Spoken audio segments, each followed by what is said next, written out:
imaginary internet friends. So, this is Joanna Rotberg. Joanna is a classically trained pianist who performs and occasionally teaches for a living. She runs a YouTube channel that discusses classical theory and history, as well as an Instagram page for a cat. Recently, she moved from Amsterdam to Poland to help care for her parents. And this is where the whole problem begins.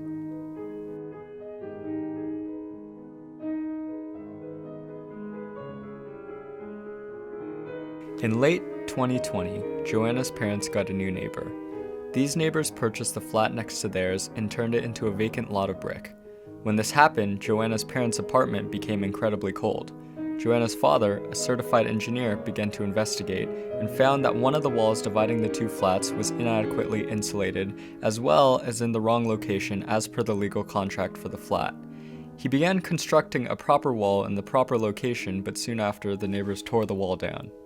The first thing that my parents did while the neighbors were tearing down the wall was calling the police, but unfortunately it took them an hour to arrive, even though we lived like 4 minutes walking from the nearest police station.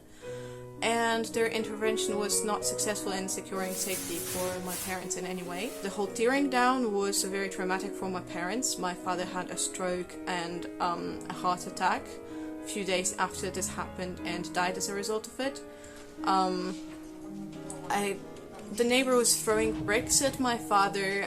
There have been like absolutely awful things happening, and my mom called me sometime later when she was not able to manage the situation anymore because she's trying to sort of handle it on her own.